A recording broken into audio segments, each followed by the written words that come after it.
മിശിഹായിൽ പ്രിയമുള്ള Shalom T V പ്രേക്ഷകരെ, ഇന്നേ ദിവസം ഈ ഫാമിലി കൗൺസിലിങ്ങിലൂടെ ദാമ്പത്യ ജീവിതത്തെപ്പറ്റി ഒരു വാക്ക് പറയാമെന്നാണ് അച്ഛൻ കരുതുക. ചിലർ ലൈംഗികത മാത്രം ലക്ഷ്യമാക്കി വിവാഹ ജീവിതം നയിക്കുന്നു. അത് ശരിയല്ല. ചില ഭാര്യമാർ ചിലപ്പോൾ പരാതി പറയാറുണ്ട്, എൻ്റെ അച്ഛാ വൈകിട്ട് മാത്രം എന്നെ മതി. സൂചന എന്താണെന്ന് നിങ്ങൾക്ക് ഊഹിക്കാം. അപ്പോൾ ആ ഒരു മനോഭാവം ഒരിക്കലും ശരിയല്ല. ചിലർ ശരിക്കും ഭാര്യയെ സ്നേഹിക്കുന്നുണ്ട്, പക്ഷെ ഭാര്യ അയാളെ തെറ്റിദ്ധരിക്കുന്നു. അയാളുടെ ലക്ഷ്യം ലൈംഗികത മാത്രമാണെന്ന്. അതും തിരുത്തപ്പെടേണ്ടതാണ്. ഇതിനായി ഭർത്താക്കന്മാരോട് എനിക്ക് പറയാനുള്ളത് രണ്ട് കാര്യങ്ങളാണ്. നമുക്ക് എന്തെങ്കിലുമൊക്കെ അവസരങ്ങളൊക്കെ വരുമ്പോൾ ഒരു കൊച്ചു സമ്മാനമൊക്കെ കൊടുക്കുവാൻ പരിശ്രമിക്കുക. അതിലൂടെ നമ്മുടെ സ്നേഹം വ്യക്തമാക്കുകയാണ്. ഹൃദയത്തിലുണ്ട് ഒന്ന് പ്രകാശിപ്പിക്കുന്ന നിമിഷങ്ങളാണ്. പിന്നെ ഭാര്യയുടെ ലൈംഗികത നഷ്ടപ്പെട്ടാലും സ്നേഹിക്കുമെന്നൊരു ഉറപ്പ് കൊടുക്കുക, ബോധ്യം നമ്മുടെ ഇടപെടലിലൂടെ നമുക്കത് കൊടുക്കുവാനായിട്ട് സാധിക്കും. ഭാര്യമാർ മാനസികമായി ദാമ്പത്യ ബന്ധത്തിന് ഒരുക്കപ്പെടണം. അല്ലാതെ വൈകിട്ടുള്ള ബന്ധം കൊണ്ടെല്ലാം ശരിയാകും എന്ന് ചിന്തിക്കുന്നത് ശരിയല്ല. ഞാൻ ഉദ്ദേശിക്കുന്നത് പകല് ഊഷ്മളതയൊക്കെ കൊടുക്കണം ഭർത്താവ്. നല്ല വാക്കുകളൊക്കെ പറയണം, സ്നേഹത്തോടെയൊക്കെയുള്ള ഇടപെടലുകൾ ഉണ്ടാവണം. അതിലൂടെ മാത്രമേ ഒരു സ്ത്രീക്ക് അങ്ങനെയുള്ള ആഴമായ ബന്ധത്തിലേക്ക് കടന്നു വരുവാൻ സാധിക്കുകയുള്ളൂ എന്നുള്ളതാണ് അച്ഛൻ ഉദ്ദേശിക്കുന്നത്. ഭർത്താവിന് ചിലപ്പോൾ തോന്നിയില്ലെങ്കിലും ചില വികാര പ്രകടനങ്ങൾ ഭാര്യയ്ക്ക് കൊടുക്കുന്നത് അവളോടുള്ള സ്നേഹമാണ്. അത് തെറ്റൊന്നുമല്ല. എനിക്ക് പെട്ടെന്ന് ബൈ ഇൻസ്റ്റിങ്ക്റ്റ് തോന്നിയില്ല, സാരമില്ല, എനിക്ക് ദൈവം തന്ന ജീവിത പങ്കാളിയല്ലേ, അവൾക്ക് സന്തോഷം ഉണ്ടാകാൻ വേണ്ടി ഡേ ടൈമിലുമൊക്കെ ചില സ്നേഹപ്രകടനങ്ങൾ, അതിനകത്ത് തെറ്റൊന്നുമില്ല. അത് സിൻസിയറാണോ എന്ന് വിചാരിച്ച് തല പുകയേണ്ട ആവശ്യമില്ല. ഭർത്താവ് ഭാര്യയ്ക്ക് സുരക്ഷിതത്വം എല്ലാ വിധത്തിലും നൽകണം. ഞാൻ പറയും സാമ്പത്തികവും മാനസികവും. സാമ്പത്തികമായ സുരക്ഷിതത്വം മിക്കവാറും ഭർത്താക്കന്മാർ കൊടുക്കുന്നുണ്ട്. മാനസികമായി അവൾക്ക് എന്തെങ്കിലുമൊക്കെ വിഷമം വരുമ്പോൾ, പ്രതികൂല സാഹചര്യങ്ങളൊക്കെ ഉണ്ടാകുമ്പോൾ എന്നിലേക്ക് തിരിയണം എന്നവൾക്ക് തോന്നണം. കാരണം എനിക്ക് ചേട്ടനുണ്ടല്ലോ, അല്ലെ അച്ഛനിലേക്ക് തിരിഞ്ഞാൽ കാര്യങ്ങൾ മാറ്റം വരുമല്ലോ എന്ന് അവൾക്ക് തന്നെ തോന്നത്തക്ക രീതിയിലുള്ള ഒരു ഇടപെടൽ, ഒരു മാനസിക സുരക്ഷിതത്വം അവൾക്ക് കൊടുക്കുവാൻ കഴിയണം. നീ പേടി കണ്ടോ, ഞാനല്ലേ ഉള്ളത് എന്നൊരു മനോഭാവം എപ്പോഴും ഉൾക്കൊള്ളുവാനായിട്ട് പ്രത്യേകം ശ്രദ്ധിക്കുക. ഉൽപ്പത്തി 2:23 പറയുന്നത് പോലെ, ഇതാ എൻ്റെ അസ്ഥിയിൽ നിന്നുള്ള അസ്ഥി, മാംസത്തിൽ നിന്നുള്ള മാംസം. ഈ ഒരു മനോഭാവം, ആദ്യ മാതാപിതാക്കളുടെ ഈ മനോഭാവം ഉൾക്കൊള്ളുവാനായിട്ട് നമുക്ക് കഴിയണം. നല്ല സ്വഭാവമുള്ള ഒരു വ്യക്തിക്ക് ഒരു നല്ല ഭർത്താവാകാൻ സാധിക്കുകയുള്ളൂ. സത്യസന്ധതയില്ലാത്ത, ധാർമ്മികതയില്ലാത്തവനൊരിക്കലും ഒരു നല്ല ഭർത്താവാകില്ല എന്നുള്ളതാണ് ഒരു യാഥാർത്ഥ്യം. ഒരു ദൈവവിചാരമില്ലാത്ത വ്യക്തിക്ക് നല്ല ഭർത്താവാകാൻ സാധിക്കുകയില്ല. കാരണം വിവാഹം മനുഷ്യനാൽ നടത്തപ്പെടുന്നതല്ല, ദൈവത്താൽ നടത്തപ്പെടുന്നതാണ്. സുഭാഷിതം 19:14 നമുക്കറിയാം, ദൈവം എനിക്ക് തരുന്ന ദാനമാണ് ജീവിത പങ്കാളി. തോബിത്ത് 6:17 പറയുന്നത് അനാദിയിലെ നൽകിയതാണ് എന്ന ബോധ്യമാണ്. ചില ഭർത്താക്കന്മാർ ദൈവമായി തീരാൻ ശ്രമിക്കും, അതും ശരിയല്ല. ഞാൻ പറയുന്നത് എന്തും നടക്കണം, അതിലുപരി അനങ്ങാൻ പാടില്ല, അതും നല്ല മനോഭാവമല്ല. അവസാനമായി പ്രാർത്ഥിക്കുവാനോ പള്ളിയിൽ പോകുന്നതോ മാത്രം ഒരു മനുഷ്യനെ ദൈവവിശ്വാസിയാക്കുന്നില്ല. ജീവിതം ദൈവത്തിന് അനുയോജ്യമാക്കി മാറ്റണം.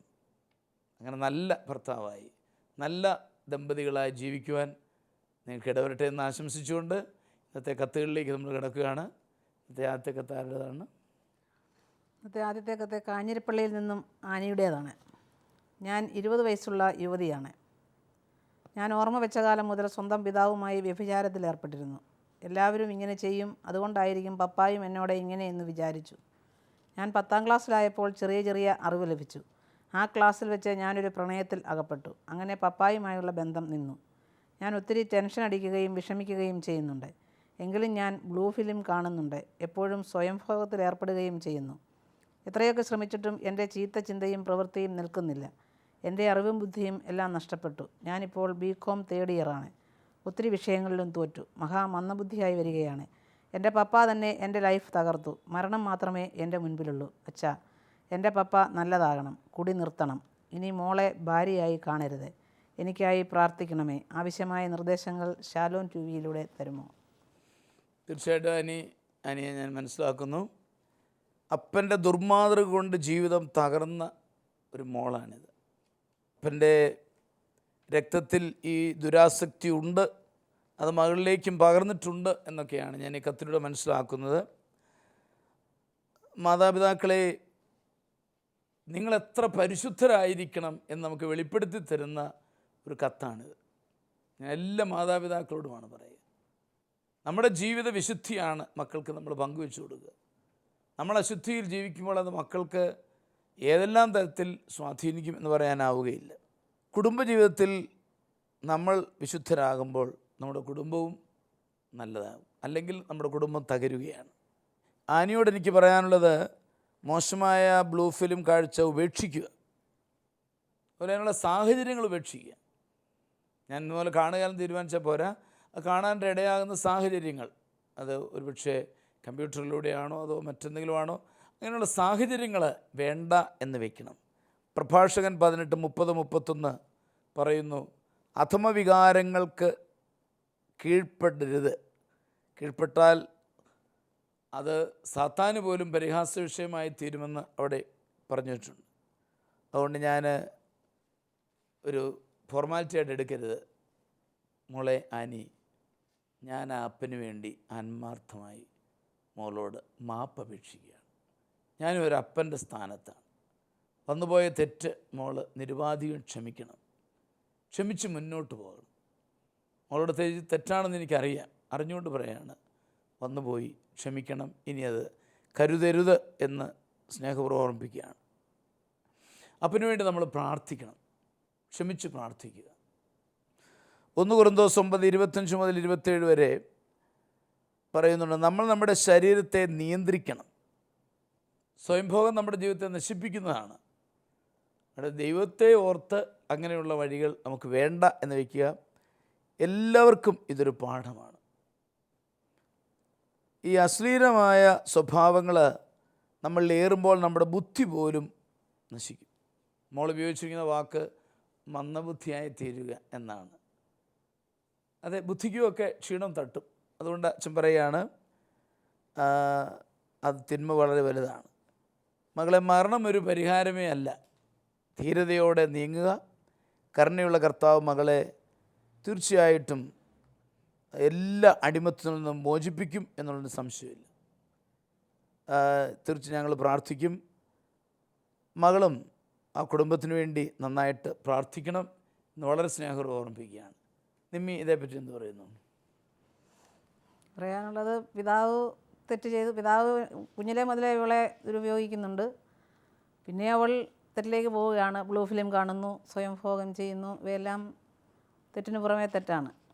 അപ്പോൾ ഇത് അധാർമികത. അതായത് ലേവ്യരുടെ പുസ്തകം ഈ മകൾ ഒന്ന് വായിക്കുന്നത് നന്നായിരിക്കും. ലേവ്യരുടെ പുസ്തകത്തിൽ വിശുദ്ധിയെപ്പറ്റി ഒത്തിരി കാര്യങ്ങൾ പറയുന്നുണ്ട്. 18 മുതൽ 20 വരെ അധ്യായങ്ങളൊക്കെ വായിച്ചാൽ വിശുദ്ധിയുടെ കാര്യങ്ങളൊക്കെ മനസ്സിലാക്കാൻ പറ്റും. അത് കുടുംബജീവിതത്തിന് വിശുദ്ധി എന്താണ് എന്ന് പറയുന്ന ഭാഗങ്ങളൊക്കെയാണ്. അത് നമ്മൾ വായിക്കുക. പിന്നെ ലൂക്കായുടെ സുവിശേഷം 15-ാം അധ്യായം വായിക്കുക. തെറ്റിൽ നിന്നും നമ്മൾ വിമുക്തരാകണമെങ്കിൽ ആ തെറ്റിൽ തന്നെ കിടന്നാൽ വീണ്ടും അതൊരു സുഖമായിട്ട് തോന്നും. അങ്ങനെ വീണ്ടും വീണ്ടും തെറ്റ് ചെയ്യുകയുള്ളൂ. അപ്പം ധൂർത്തപുത്രൻ ആ പന്നിക്കൂട്ടിൽ കിടന്നു. അവിടെ നിന്നും അവൻ എഴുന്നേറ്റപ്പോഴേ അവന് മോചനം ലഭിച്ചുള്ളൂ. അപ്പോഴാണ് അവൻ പിതാവിൻ്റെ സ്നേഹം ഓർക്കുകയൊക്കെ ചെയ്യുന്നത്. അപ്പോൾ മോള് ലൂക്കായുടെ സുവിശേഷം 15-ാം അധ്യായം വായിക്കുക. അതുപോലെ തന്നെ സർപ്പത്തിൽ നിന്ന് നമ്മൾ ഓടി അകലുമല്ലോ. നമ്മളെ കുത്താൻ വരുന്ന സർപ്പത്തിൻ്റെ മുമ്പിൽ നമ്മൾ നിന്ന് കൊടുക്കുകയില്ല. അപ്പോൾ നമ്മൾ തിന്മയിൽ നിന്നും അകലാൻ കഴിവതും പരിശ്രമിക്കണം. നമ്മൾ പിതാവിന് വേണ്ടി ക്ഷമിച്ച് പ്രാർത്ഥിക്കുക. പിതാവ് ചെയ്ത തെറ്റ് സ്വന്തം മകളാണെന്ന് കരുതി ഇവിടെ അമ്മയെപ്പറ്റി പറയുന്നതേ ഇല്ല. അമ്മയുണ്ടോ, അമ്മ ഉപേക്ഷിച്ച് പോയതാണോ, അങ്ങനെ അമ്മ മരിച്ചു പോയതാണോ എന്നും അറിയുന്നില്ല.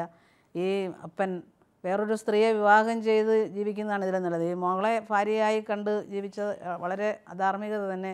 ഇതൊരു കൊടും തിന്മ തന്നെയാണ്. പിതാവ് മക്കളുമായിട്ട് വീഴ്ച ചെയ്യുന്നതാണ് ഏറ്റവും വലിയ കൊടും തിന്മയായിട്ട് ദൈവം പറയുന്നത്. അപ്പോൾ ഇതിന് എന്താണ് മോള് ക്ഷമിച്ച് പ്രാർത്ഥിക്കുക. അല്ലാതെ അപ്പം പിതാവിനോട് പറയാനുള്ളത് വേറെ ഒരു വിവാഹം കഴിച്ച് ഭാര്യയായിട്ട് ജീവിക്കുക. അതുപോലെ തന്നെ ഈ ഫ്രാൻസിസ് മാർപ്പാപ്പ ഈ കരുണയുടെ വർഷം പ്രഖ്യാപിച്ചിരിക്കുന്ന ഈ സമയത്ത് ആ മകളോട് അല്പമെങ്കിലും കരുണ കാണിക്കുക, അവളെ ഫ്രീ ആയിട്ട് വിടുക, അവൾക്ക് വേണ്ടിയും പ്രാർത്ഥിക്കുക. പിതാവിന് വേണ്ടി മകൾ പ്രാർത്ഥിക്കുക എന്നുള്ളതാണ് എനിക്ക് ഏറ്റവും പറയാനുള്ളത്. ഞങ്ങൾ പ്രത്യേകം എല്ലാവരും പിതാവിന് വേണ്ടി സമർപ്പിച്ച് പ്രാർത്ഥിക്കുക, ക്ഷമിച്ച് പ്രാർത്ഥിക്കുക. അതോടൊപ്പം തന്നെ മകളും പ്രാർത്ഥിക്കുക.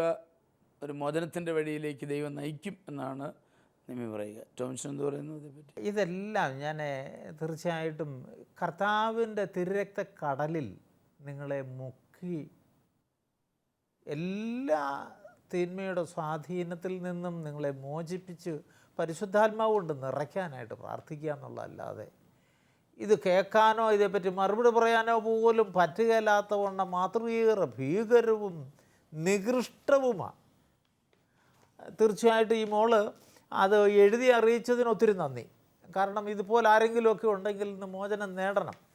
ഒന്ന് കൊറിന്തോസുകാർക്ക് എഴുതിയ ലേഖനത്തിലെ വളരെ വ്യക്തമായി പറഞ്ഞു വെക്കുന്നുണ്ട്, നിങ്ങളുടെ ശരീരങ്ങൾ ദൈവത്തിൻ്റെ ആലയമാണ്. ഈ ദൈവത്തിൻ്റെ ആലയത്തെ നശിപ്പിക്കുന്നവനെ ദൈവം നശിപ്പിക്കും. ദൈവത്തിൻ്റെ ആലയം പരിശുദ്ധമാണ്. ഈ ലൈംഗികത പിതാവായ ദൈവത്തിൻ്റെ സൃഷ്ടികർമ്മത്തിൽ പങ്കുചേരാൻ ദൈവം ദാനമായി തന്നതാണ്. അത് ദുരുപയോഗിക്കുകയും അത് സ്വന്തം മകളോട് ആകുകയും അതിൻ്റെ ആ ദുരാസക്തിയിൽ നിന്നാകുഞ്ഞേ നീ ഈ അരുതാത്ത വഴികളിലേക്കൊക്കെ ചിന്തിച്ച് പോകുന്നത്. ഫിലിം കാണുന്നതും സ്വയംഭോഗം ചെയ്യുന്നതുമൊക്കെ ഈ കുഞ്ഞു പ്രായം മുതലേ കിട്ടിയ ആ ദുരാസക്തി നിൻ്റെ ഉള്ളിൽ കിടക്കുന്നത് കൊണ്ടാണ്. മോള് ഇതിൽ നിന്ന് രക്ഷ നേടണമെന്ന് നിനക്ക് ആഗ്രഹമുണ്ടെന്ന് വളരെ വ്യക്തമാണ്. എന്തു ത്യാഗം സഹിച്ചും എല്ലാ ദിവസവും വിശുദ്ധ കുർബാനയിൽ പോയി പങ്കെടുക്കണം. കരഞ്ഞ് നിലവിളിച്ച് പൂർണ്ണമായിട്ടും മോളെ തന്നെ ആ ബലിയർപ്പണത്തിൽ അപ്പവും മീഞ്ഞും കാഴ്ചവെക്കുമ്പം നിന്നെ തന്നെ അവിടെ കാഴ്ചവെക്കുക. ഈ പിതാവിനെ കർത്താവിൻ്റെ കരങ്ങളിൽ കൊടുക്കുക. പിതൃസ്നേഹത്തിന് പകരം വൃത്തികെട്ടത് തരുന്നത് ഒരിക്കലും ദൈവം ആഗ്രഹിക്കുന്നില്ല എന്ന് മാത്രമല്ല അത്രയേറെ തിന്മയായതുകൊണ്ട് മോളോട് അച്ഛൻ പറഞ്ഞതുപോലെ ഞങ്ങളൊക്കെ മാപ്പ് അപേക്ഷിക്കുകയാണ്. ഇത് ലോകത്ത് വേറെ ആർക്കും ഉണ്ടാകാതിരിക്കട്ടെ എന്ന് പ്രാർത്ഥിക്കാം. മോൾ നിരന്തരമായിട്ട് വിശുദ്ധ കുർബാനയിൽ പോയി പങ്കെടുത്ത് കർത്താവേ എനിക്ക് മോചനം തരണമേ എന്ന് നിരന്തരം നിലവിളിക്കുക. കർത്താവ് മോളുടെ പ്രാർത്ഥന കേൾക്കും. മോൾ അറിഞ്ഞല്ലല്ലോ ഇതിനകത്തോട്ട് വന്നത്, നീ അറിയാതെ ഇതിനകത്ത് എന്ന് വിട്ടുപോയതാണ്. ഞങ്ങൾക്കുമൊക്കെ മക്കളുണ്ട്. മോളൊരിക്കലും തളരരുത്. തളരാതെ വിശുദ്ധീകരിക്കപ്പെട്ട് വിശുദ്ധ ജീവിതത്തിന് നല്ലൊരു വിശുദ്ധയായിട്ട് മാറാൻ മോൾ ആഗ്രഹിക്കുക. എൻ്റെ ഈശോയെ, എൻ്റെ ചെറുപ്പകാലത്തിൽ ഇങ്ങനെ പറ്റിപ്പോയി, എന്നെ അതിൽ നിന്നെല്ലാം നിൻ്റെ തിരക്തം കൊണ്ട് കഴുകിയെടുത്തിട്ട് ഒരു വിശുദ്ധയുടെ ജീവിതത്തിലേക്ക് എന്നെ നയിക്കണമെന്ന് പ്രാർത്ഥിക്കുക. തീർച്ചയായിട്ടും നമ്മുടെ ദൈവത്തിന് അസാധ്യമായിട്ടൊന്നുമില്ല. മാമോദിസ സ്വീകരിച്ച് കർത്താവിൻ്റെ അവയവങ്ങളായി തീർന്നതാണ് നമ്മളെല്ലാം. മോളുടെ ശരീരവും പരിശുദ്ധമാണ്. വന്നതെല്ലാം മാറ്റിക്കളഞ്ഞ് ഇനി അച്ഛൻ പറഞ്ഞതുപോലെ അരുതാത്ത വഴിയിൽ നിന്ന് ഓടി മാറണം. അരുതാത്തയിലേക്ക് പോകരുത്, ഫിലിം കാണരുത് നീ. അതുപോലെ തന്നെ സ്വയംഭോഗത്തിനുള്ള ആസക്തിയിൽ നിന്നൊക്കെ മോള് വിട്ടുപോകണം. അതിന് ആത്മാവിൻ്റെ കൃപ നിന്നിൽ വന്നാലേ പറ്റത്തുള്ളൂ. ഞങ്ങൾ ഓർത്ത് പ്രാർത്ഥിക്കാം. ദൈവത്തിൻ്റെ പരിശുദ്ധാത്മാവ് നിന്നിൽ നിറയട്ടെ. അതിനായിട്ട് തീവ്രമായിട്ട് ഞങ്ങൾ പ്രാർത്ഥിക്കാം. ടോംസിൻ്റെ അഭിപ്രായത്തിൽ വിശുദ്ധ കുർബാനയിലേക്ക് കുറച്ചുകൂടി അടുക്കുക, പറ്റുമെങ്കിൽ എല്ലാ ദിവസവും വിശുദ്ധ കുർബാനയിൽ പോവുകയും നമ്മുടെ ആ പ്രശ്നങ്ങളെല്ലാം ഈശോയുടെ കാസയിലേക്കിട്ട് ദൈവത്തിന് കൊടുക്കുക. അങ്ങനെ രൂപാന്തരം സംഭവിക്കും. പൊതുവായി ഞങ്ങൾക്ക് പറയാനുള്ളത്, ആനി ക്ഷമിച്ച് പ്രാർത്ഥിക്കണം. അതോടൊപ്പം തിന്മയെ വിട്ട് അകലുവാൻ ആത്മാർത്ഥമായി ശ്രമിക്കുക. ആത്മാവിൻ്റെ സഹായം തേടുക. തീർച്ചയായിട്ടും സാധിക്കും, വിമോചനം നമുക്ക് സാധിക്കും എന്നുള്ളതിന് സംശയമില്ല. പറ്റുമെങ്കിൽ ഒരു ധ്യാനമൊക്കെ കൂടി കൂടുതൽ കർത്താവിലേക്ക് അടുക്കുവാനായിട്ട് പരിശ്രമിക്കണം. കേട്ടുകൊണ്ടിരിക്കുന്ന എല്ലാവർക്കും അറിയാം, ഇത് വളരെ ടോംസൺ സൂചിപ്പിച്ചതുപോലെ വളരെ ശോചനീയമായിട്ടുള്ളൊരവസ്ഥയാണ്. അതുകൊണ്ട് എല്ലാവരും ഈ മകൾക്ക് വേണ്ടി പ്രാർത്ഥിക്കണം എന്നുകൂടി ഞങ്ങൾ അപേക്ഷിക്കുകയാണ്. എന്നെ വിളിച്ച് നമുക്ക് അടുത്ത കത്തിലേക്ക് കിടന്നാലോ? അടുത്ത കത്ത് പായിപ്പാട്ടിൽ നിന്നും ലിസി എഴുതുന്നതാണ്. വിവാഹിതയും 2 പെൺകുട്ടികളുടെ മാതാവുമാണ്. എനിക്ക് അവധിക്കാലം ഒരു പേടിസ്വപ്നമായി മാറിയിരിക്കുകയാണ്. കാരണം ഇപ്പോഴത്തെ പിള്ളേരെ അവധിക്കാലം മേയിക്കുക എന്ന് പറയുന്നത് വലിയ ഒരു പണിയാണ്. അമ്മ വീട്ടിൽ പിള്ളേരെ പറഞ്ഞു വിട്ടാണ് മിക്ക അമ്മമാരും വിശ്രമിക്കുന്നത്. അതുപോലെ ഇവിടുത്തെ കൊച്ചുമക്കളെല്ലാം ഉടനെ എത്തും. അവർ തിരുവനന്തപുരത്ത് ജീവിച്ച പിള്ളേരാണ്. ഇവരുടെ അവിടുത്തെ സ്വഭാവം എന്തെന്ന് നമുക്കറിയത്തില്ല. പെൺപിള്ളേരായിരുന്നെങ്കിൽ കുഴപ്പമില്ലായിരുന്നു. 18ഉം 19ഉം വയസ്സുള്ള ആൺകുട്ടികൾ അമ്മ വീട്ടിൽ വന്നു നിന്നാൽ പെൺകുട്ടികളുള്ള എന്നെപ്പോലുള്ള അമ്മമാർ എങ്ങനെ പേടിക്കാതിരിക്കും? തന്നെയുമല്ല, ഗ്രാൻഡ് പേരൻസ് അവരുടെ സ്വാതന്ത്ര്യമനുസരിച്ച് ജീവിക്കുവാനുള്ള അനുഗ്രഹവും കൊടുത്തിട്ടുണ്ട്. അല്ലെങ്കിൽ അവരുടെ അടുത്തു നടക്കുകയില്ല. ഇവർ വന്നു കഴിഞ്ഞാൽ പേരൻസ് എന്നെയും എൻ്റെ പിള്ളേരെയും തരം താഴ്ത്തി സംസാരിക്കും. അച്ഛൻ ഈ ലെറ്റർ വായിച്ച് ശാലോം ടി വിയിലൂടെ പേരൻസിനെ ഇത് പറഞ്ഞു മനസ്സിലാക്കണം. ഈ സാഹചര്യത്തിൽ ഞാൻ എന്ത് ചെയ്യണം? തീർച്ചയായിട്ടും ലിസിയുടെ കത്തിലൂടെ പ്രകടിപ്പിച്ച ആങ്സൈറ്റി, ഉത്കണ്ഠ ഞാൻ മനസ്സിലാക്കുന്നു. തീർച്ചയായിട്ടും എല്ലാവരുടെയും കണ്ണ് തുറപ്പിക്കുന്ന ഒരു കത്താണ്. പലപ്പോഴും ഈ സാഹചര്യം ഇന്ന് ഉള്ളതാണ്. ഗ്രാൻഡ് പേരൻസ് പൊതുവെ പേരക്കുട്ടികളോട് വളരെ വാത്സല്യമൊക്കെ പ്രകടിപ്പിക്കും. അത് സ്വാഭാവികമാണ്. കുട്ടികൾ ചിലപ്പോൾ അത് മുതലെടുക്കുകയും ചെയ്യും. അതാണ് ആ ഒരു സാഹചര്യം സൂചിപ്പിച്ചിരിക്കുന്നത്. ഇവിടെ മാതാപിതാക്കൾ ഈ സാഹചര്യം മനസ്സിലാക്കി ജാഗ്രതയോടെ പ്രവർത്തിക്കണം എന്നതാണ് എനിക്ക് പറയാനുള്ളത്.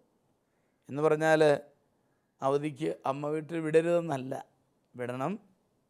പക്ഷേ എൻ്റെ ഒരു അഭിപ്രായം, നമ്മുടെ സാന്നിധ്യത്തിൽ വീട്ടിൽ പോയി വരുന്നതാണ് നല്ലത്. നമ്മളിവിടെ പോയി അവിടെ ഒരുപക്ഷെ ഒരു ദിവസമൊക്കെ താമസിച്ചു തിരിച്ച് വരുവാനുള്ള സംവിധാനം ഒരുക്കുന്നതാണ് നല്ലത്. തീർച്ചയായിട്ടും നമ്മളെപ്പോഴും ഒരു ബന്ധം പുലർത്തിക്കൊണ്ടിരിക്കണം. എന്നാൽ കയറൂരി വിടരുത് എന്നുള്ള അർത്ഥത്തിലാണ് ഞാൻ പറയുക. നമ്മുടെ മക്കൾ നമ്മുടെ വീട്ടിൽ നിന്നും വളരെ സ്വാതന്ത്ര്യത്തോടു കൂടി തന്നെ നമ്മുടെ വീട്ടിൽ നിന്ന് വളരട്ടെ, അതല്ലേ നല്ലത്. അപ്പോൾ അവർക്ക് അവരുടെ കുറവുകൾ നമുക്ക് കണ്ടുപിടിക്കാം. അവധിക്കാലമായി കളിയൊക്കെ കൂടുന്നത്, കളിക്കുമ്പോൾ ഒരാളുടെ സ്വഭാവം പിടികിട്ടുന്നെന്ന് ഇങ്ങനെ ഒരു പറച്ചിലുണ്ട്. ഇവർ കളിച്ച് വരുമ്പോൾ അവരുടെ ആ വഴുക്ക് ശ്രദ്ധിക്കുകയാണെങ്കിൽ ഡിറക്ഷൻസൊക്കെ കൊടുക്കാൻ പറ്റും. അല്ലാത്ത സമയത്ത് ഇങ്ങനെ ഒരു പഠനത്തിൻ്റെ പുറകെ ഓടി നടക്കുകയല്ലേ. അതുകൊണ്ടത് നമുക്ക് സാധിക്കണം. ഇനി മറ്റൊരു കാര്യം കൂടി അച്ഛൻ വളരെ സ്നേഹത്തിൽ പറയുകയാണ്, ആരും പിണങ്ങരുത്. ഒത്തിരി മക്കൾ അമ്മ വീട്ടിൽ പോയി നശിച്ചിട്ടുള്ളത് കാണാനിടയായിട്ടുണ്ട്. അവർ ഷെയർ ചെയ്യുമ്പോൾ അവർ പലപ്പോഴും പറയും, ഞങ്ങൾക്ക് ഈ അബദ്ധം പറ്റിയത് ഇങ്ങനെയാണ്. ഷെയർ ചെയ്തിട്ടുണ്ട്, അത് എൻ്റെ മനസ്സിലുണ്ട്. അത് ഞാൻ ഈ കത്ത് വായിക്കപ്പെട്ടപ്പോൾ അത് ഓർക്കുകയായിരുന്നു. അതുകൊണ്ട് അവരുടെ സാഹചര്യങ്ങൾ അവരെ നശിപ്പിക്കുകയാണ്. അതിനിട വരരുത്. അവരെ നേരായ വളർത്തൽ, വിശുദ്ധിയിലുള്ള വളർത്തലാണ് നമുക്കറിയാം. അതിന് അമിത സ്വാതന്ത്ര്യം വേണ്ട. അതുപോലെ കുട്ടികളുടെ ഇഷ്ടത്തിനൊത്ത് തുള്ളുന്ന മാതാപിതാക്കൾ അവരുടെ കർമ്മ നിർവഹിക്കുന്നില്ല. ഇപ്പോഴത്തെ ഒരു ട്രെൻഡ് അതാണ്. അവർ രാജാക്കന്മാരായി മാറുന്നു. അവരെന്നെ പറയുന്നു അതല്ല, തിരുത്താൻ പേടിയാണ് ഞങ്ങൾ. സുഭാഷിതം 13:24 പറയുന്നു, മകനെ ശിക്ഷ കൂടാതെ വളർത്തുന്നവൻ അവനെ വെറുക്കുന്നു. സ്നേഹമുള്ള പിതാവ് അവന് ശിക്ഷണം നൽകുവാൻ ജാഗരൂകത കാട്ടുന്നു. തിരുവചനം പറയുകയാണ്. ഇത് നമ്മുടെ കടമയാണ്. ലിസി പ്രാർത്ഥിക്കുക. പിന്നെ ഒരു വീട്ടിൽ വരുമ്പോൾ ലിസിയുടെ മക്കളെ വേണ്ട രീതിയിൽ മാർഗനിർദ്ദേശം കൊടുത്ത് സംരക്ഷിക്കണം. തീർച്ചയായിട്ടും കത്തെഴുതിയതിന് പ്രത്യേകം ഞാൻ നന്ദി പറയുകയാണ്. കാരണം മറ്റുള്ളവരുടെയൊക്കെ കണ്ണു തുറപ്പിക്കുവാൻ ഇത് സഹായകമാകുമല്ലോ എന്നോർത്താണ്. ഈ കത്തിനെ പറ്റി എന്താണ് ടോമിച്ചിന് പറയാനുള്ളത്? അകത്ത് എനിക്ക് തോന്നുന്ന രണ്ട് കാര്യമാണ്. ഒന്ന്, ഈ കൊച്ചുങ്ങൾ തെറ്റിപ്പോകും എന്നുള്ളൊരു ഭയം. രണ്ട്, മാതാപിതാക്കൾ വല്യപ്പനും വല്യമ്മയും ഇവരെ മോശക്കാരായിട്ട് ചിത്രീകരിക്കുന്നു മറ്റവരെ. അത് സാധാരണഗതിയിൽ സംഭവിക്കുന്ന ഒന്നാണ്. എന്നും കൂടെ നിൽക്കുന്നവരോട് മറ്റവർക്ക് ഒരിച്ചിരി പരിഗണന കൊടുക്കണ്ടേ എന്ന് വിചാരിച്ചിട്ടായിരിക്കും പേരൻസ്. അതെല്ലാ വീട്ടിലുമുള്ളതാണ്. ഇപ്പം മക്കളുടെ മക്കൾ വന്നു കഴിഞ്ഞാൽ അവരെ ഇച്ചിരി വലിയ ആളുകളായിട്ടെന്ന് പൊക്കി പറയുക എന്നുള്ളത്, അതിനൊന്നും ഭാരപ്പെടണ്ട. അത് വല്യപ്പനും വല്യമ്മയല്ലേ, അവരതങ്ങനെ പറഞ്ഞോട്ടെ, അവരെ നമ്മൾ അങ്ങ് വിട്ടാൽ മതി. പക്ഷേ ഇവർ വീട്ടിൽ വന്നു കഴിയുമ്പോഴത്തേക്ക് തീർച്ചയായിട്ടും പെൺപിള്ളേരുടെ അമ്മമാർക്ക്, പെൺപിള്ളേരുടെ ആയാലും ആൺപിള്ളേരുടെ ആയാലും, കൊച്ചുങ്ങൾ തെറ്റിപ്പോയാൽ തെറ്റി, ഒരിക്കൽ അരുതാത്തതിൽ വീണു പോയാൽ പിന്നെ അതിൽ നിന്ന് സിമ്പിളല്ല മോചനം. പ്രത്യേകിച്ച് ലൈംഗികത ഈ പ്രായത്തിൽ തെറ്റാനുള്ള സാധ്യതകളേറെ ഉണ്ട് താനും. അതുകൊണ്ട് ഈ അമ്മയുടെ ഉത്കണ്ഠയൊക്കെ ശരിയാണ്. പക്ഷേ മാതാപിതാക്കൾ കണ്ണിൽ എണ്ണയൊഴിച്ച് നമ്മുടെ കുഞ്ഞുങ്ങളെ നോക്കണം. അതാണ് അതിനകത്തുള്ള ഒരു പരിഹാരം. രണ്ട്, ഈ മക്കൾ നടക്കേണ്ടുന്ന വഴി അവരെ പഠിപ്പിക്കുക എന്നത് നമ്മുടെ കടമയാണ്. എല്ലാ സമയവും കുഞ്ഞുങ്ങളുടെ പുറകെ നമുക്ക് നിൽക്കാൻ പറ്റത്തില്ല. അപ്പോൾ അതുകൊണ്ട് പെൺപിള്ളേർ, പ്രായമായി വരുന്ന പെൺപിള്ളേരോട് പറഞ്ഞു കൊടുക്കേണ്ടത് അമ്മ എന്നുള്ള നിലയിൽ അവരുടെ ശരീരത്തിൽ ആര് തന്നെയാണേലും അരുതാത്ത വിധത്തിൽ തൊടാൻ അനുവദിക്കരുതെന്നൊക്കെ വ്യക്തമായിട്ടും തള്ള ഒരു കൂട്ടുകാരിയെ ചേർത്ത് നിർത്തുന്ന പോലെ ഈ ലൈംഗിക വിഷയങ്ങൾ, ശാരീരികമായിട്ടുള്ള ബന്ധങ്ങളെക്കുറിച്ചുള്ള കാര്യങ്ങൾ തള്ള പറഞ്ഞു കൊടുക്കണം. അമ്മയുടെ വായിൽ നിന്ന് ശരിയായ സെക്സ് എഡ്യൂക്കേഷൻ മക്കൾക്ക് കിട്ടണം. നമുക്കതിനപ്പുറം പൊത്തിപ്പൊതിഞ്ഞ് എത്ര നാൾ വെച്ചുകൊണ്ടിരിക്കാൻ പറ്റില്ല. അപ്പം വ്യക്തമായ ബോധ്യം കൊടുക്കണം. തെറ്റിനാണ് ഇതിപ്പം വീട്ടിലായതുകൊണ്ട് തെറ്റാനുള്ള സാഹചര്യങ്ങളേറെ ഉണ്ട്. അതുകൊണ്ട് ഉത്കണ്ഠ ഞാനത് ഉൾക്കൊള്ളുന്നു. എങ്കിലും ഞാൻ പറയുന്നത് പെൺപിള്ളേരെ, എല്ലാവരെയും, പെൺപിള്ളേരെയും ആൺപിള്ളേരെയും സെക്സ് എഡ്യൂക്കേഷൻ കറക്റ്റ് വേയിൽ മാതാപിതാക്കളിൽ നിന്ന് കിട്ടുന്നതാണ് നല്ലത്. അവിടുന്ന് ഇവിടുന്ന് കിട്ടുന്ന വികലമായ അറിവ് വെച്ചുകൊണ്ട് കുഞ്ഞുങ്ങൾ മുന്നോട്ട് പോകുന്നത് ആരോഗ്യകരമായ ദാമ്പത്യ ജീവിതത്തിന് പ്രതിസന്ധി ഉണ്ടാക്കുന്നതാണ്. അതുകൊണ്ട് പ്രിയപ്പെട്ട ഈ പെൺകുട്ടികളുടെ അമ്മ എന്നുള്ള നിലയ്ക്ക് അവളോട് പറഞ്ഞ് മനസ്സിലാക്കാവുന്നിടത്തോളം പറഞ്ഞ് മനസ്സിലാക്കി കൊടുക്കുക. പിന്നെ പരമാവധി ശ്രദ്ധിക്കുക. നമ്മളും ശ്രദ്ധിക്കണം കുഞ്ഞുങ്ങൾക്ക്. അവർ അച്ഛൻ പറഞ്ഞതൊക്കെ അടിവരെ ഇട്ടിട്ട് ഞാൻ പറയുന്നത് വരരുതെന്ന് നമുക്ക് പറയാൻ പറ്റത്തില്ല, കാരണം നമ്മുടെ അമ്മ വിടാം. പക്ഷേ നമ്മൾ ശ്രദ്ധിച്ചു പോയാൽ കുഞ്ഞുങ്ങൾ വീഴാതിരിക്കാനും. പിന്നെ നിരന്തരം കാവൽ മാലാഖമാരുണ്ടല്ലോ ഇവർക്ക്. ആ കാവൽ മാലാഖയെ ഏൽപ്പിക്കുക. കുഞ്ഞുങ്ങളോടും പറയുക, കാവൽ മാലാഖയുടെ സംരക്ഷണത്തിന് വേണ്ടിയിട്ട് പ്രത്യേകം പ്രാർത്ഥിച്ചോളാൻ. മാമോദീസ അവരുടെ പേരിൻ്റെ വിശുദ്ധരുണ്ട്, കാവൽ മാലാഖമാരുണ്ട്. നമ്മുടെ കണ്ണ് തെറ്റിയാലും തെറ്റാതെ അവർ സൂക്ഷിക്കും, അവർ സംരക്ഷിക്കും. ആ ഒരു ബോധ്യത്തോടെ മുന്നോട്ട് പോകണമെന്നാണ് എനിക്ക് പറയാൻ. പറ്റുവശം പറയുന്നത് അവരെ വിശുദ്ധിയിൽ വളർത്തുവാൻ നേരത്തെ തന്നെ വേണ്ട മാർഗനിർദ്ദേശങ്ങൾ മാതാപിതാക്കൾ കൊടുക്കണം. അപ്പോൾ അവർ സ്വയം പരീക്ഷിതരാകും. അതുപോലെ തന്നെ കാവൽ മാലാഖയോട് പ്രാർത്ഥിക്കുവാൻ അവരെ പഠിപ്പിക്കുക. അങ്ങനെ നമ്മളെ കാത്തുകൊള്ളും എന്നുള്ളതാണ്. നിമി എന്ത് പറയുന്നു? പറയാനുള്ളത്, ലിസി തൻ്റെ മക്കളെ ശ്രദ്ധിക്കുക. എപ്പോഴും നമ്മൾ നമ്മുടെ മക്കളെ അവിടെ ഇപ്പം വരുന്ന മക്കളോട് അവരെ നിയന്ത്രിക്കാൻ ഒരുപക്ഷെ ഗ്രാൻഡ് പേരൻസ് സമ്മതിക്കത്തില്ലല്ലോ. അപ്പം അമ്മ വീട്ടിൽ വരരുത് എന്ന് നമുക്ക് പറയാൻ പറ്റത്തില്ല. അവർ അവധിക്കാലത്ത് അമ്മ വീട്ടിൽ, പഴയ കാലത്തെ പോലെ ഇപ്പോൾ അമ്മ വീട്ടിൽ ആരും പോകുന്നുമില്ല, എല്ലാവരും ജസ്റ്റ് വന്ന് പോകുന്നവരാണ്. പഴയ കാലത്തെ പോലെ ഇപ്പോൾ ആരും ഒരു വീട്ടിലും വന്ന് നിൽക്കുന്നില്ല. അപ്പം ഈ സാഹചര്യത്തിൽ ഇവർ തിരുവനന്തപുരത്തായതുകൊണ്ടായിരിക്കും ഒരു പക്ഷേ വരുന്നത്, നാട്ടിലൊക്കെ വന്ന് നിൽക്കുന്നത്. അവൻ കുറച്ച് ദിവസം വന്ന് നിൽക്കുന്നു, അവരെ വേണ്ടത്ര കെയർ ചെയ്യുക. പിന്നെ അവർക്ക് വേണ്ട ഭക്ഷണമൊക്കെ ഒഴുക്കി അമ്മച്ചിയൊക്കെ സൂപ്പിച്ച് മക്കൾക്ക് വേണ്ടതൊക്കെ ചെയ്ത് കൊടുക്കുമ്പം അമ്മച്ചി ഒരു പക്ഷേ തരം താഴ്ത്തത്തില്ലായിരിക്കും. എങ്കിലും ചില അമ്മച്ചിമാർ ഇങ്ങനെ പെൺമക്കളുടെ മക്കൾ വരുമ്പോൾ അവരോടൊരു പ്രത്യേകത, ആ മക്കളുടെ മക്കളോടൊരു വേറൊരു അത് സ്വാഭാവികമെന്നേ ഉള്ളൂ. അത് ഇത്ര ബാലിശമായതായിട്ട് നമുക്ക് കണക്കാക്കിയാൽ മതി ലിസിയുടെ ആ ഒരു കാഴ്ചപ്പാട്. പക്ഷെ നമ്മുടെ പെൺമക്കളോട് വേണ്ടതൊക്കെ പറഞ്ഞു കൊടുക്കുക. പിന്നെ സുഭാഷിതങ്ങൾ 22:8 പറയുന്നുണ്ട്, ശൈശവത്തിൽ തന്നെ നടക്കേണ്ടുന്ന വഴികൾ പഠിപ്പിക്കുക, വാർദ്ധക്യത്തിലും അത് അങ്ങനെ തന്നെ ആയിക്കൊള്ളും. അപ്പം നമ്മൾ നമ്മുടെ മക്കൾക്ക് വേണ്ട കാര്യങ്ങൾ ശൈശവത്തിൽ പറഞ്ഞു കൊടുക്കുക. വരുന്ന കുട്ടികളോടും പറഞ്ഞു കൊടുക്കുന്നതുകൊണ്ട് കാര്യമില്ല, അവരമ്മായിയല്ലേ, അമ്മയുടെ ആങ്ങളയുടെ ഭാര്യയാണല്ലോ. അപ്പോൾ ആൻറ്റിക്കും ഈ മക്കളോട് പറഞ്ഞു കൊടുക്കാം. സ്വീകരിക്കുമോ എന്നറിയില്ല, നമ്മൾ നമ്മുടെ കാര്യങ്ങൾ പറഞ്ഞു കൊടുക്കാമല്ലോ. അവർ സ്വീകരിക്കുകയോ സ്വീകരിക്കാതിരിക്കുകയോ ചെയ്യട്ടെ.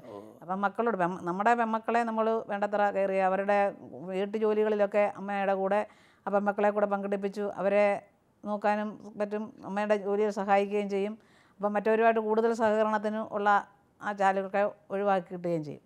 അപ്പം അങ്ങനെ ആകുമ്പം പെൺമക്കളുടെ കാര്യത്തിൽ ഇവർക്ക് അത്ര ആകുലത വേണ്ട. നമ്മുടെ മക്കളെ നമ്മൾ നോക്കുക.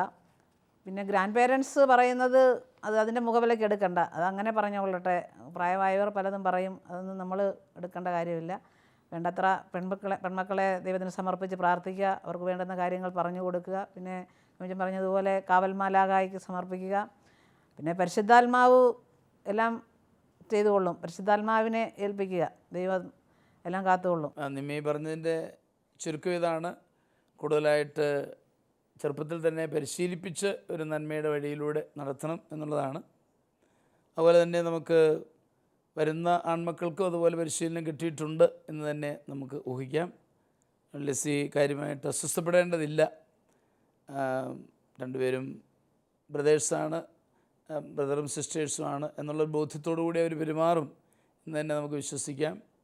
അവരും നല്ല കുടുംബത്തിൽ പരിശീലനമൊക്കെ ലഭിച്ചു വന്നിട്ടുള്ളവരാണ് എന്നുള്ള ബോധ്യത്തോടു കൂടി നമുക്ക് ഈ സംഭവത്തെ കാണാനും സ്വീകരിക്കാനും കഴിയണം എന്നുകൂടെ സ്നേഹപൂർവ്വം ഓർമ്മിപ്പിച്ചുകൊണ്ട് നമുക്ക് ഈ സെഷൻ കൺക്ലൂഡ് ചെയ്യാം, അല്ലേ? നല്ലവനും സ്നേഹധീയമായ പൊന്നുതമ്പുരാനെ, ഇന്ന് പ്രത്യേകമായിട്ടും അങ്ങയുടെ തിരുമുമ്പാകെ ഞങ്ങൾ സമർപ്പിച്ച ആനിയെയും ലിസിയെയും ഞങ്ങൾ പ്രത്യേകം ഓർത്ത് പ്രാർത്ഥിക്കുന്നു. അവരുടെ പ്രശ്നങ്ങൾ ഓരോന്നും യുണീക്കാണ് എങ്കിലും അങ്ങയുടെ കൃപാവരം ധാരാളമായിട്ട് അവരിലേക്ക് ചൊരിയപ്പെടുകയും ആവശ്യമായ മാർഗനിർദ്ദേശങ്ങൾ നൽകി അവരെ അനുഗ്രഹിക്കുകയും ചെയ്യണമേ. അവരുടെ കുടുംബങ്ങൾക്ക് പരീക്ഷയായിട്ട് അങ്ങ് എപ്പോഴും ഉണ്ടായിരിക്കണമേ. ഞങ്ങളെ ശ്രമിച്ചുകൊണ്ടിരിക്കുന്ന എല്ലാ കുടുംബങ്ങളെയും അങ്ങ് ധാരാളം അനുഗ്രഹിക്കണമേ എന്ന് ഞങ്ങൾ പ്രാർത്ഥിക്കുന്നു. പിതാവും പുത്രനും പരിശുദ്ധാത്മാവുമായ സർവേശ്വര എന്നേക്കും. ഈ പ്രോഗ്രാമിലേക്ക് കത്തുകളും അഭിപ്രായങ്ങളും അയക്കേണ്ട വിലാസം: to the producer, family counselling, Shalom television, Peruvannamuzhi PO, Kozhikode 673-528. Email info@shalomtelevision.com.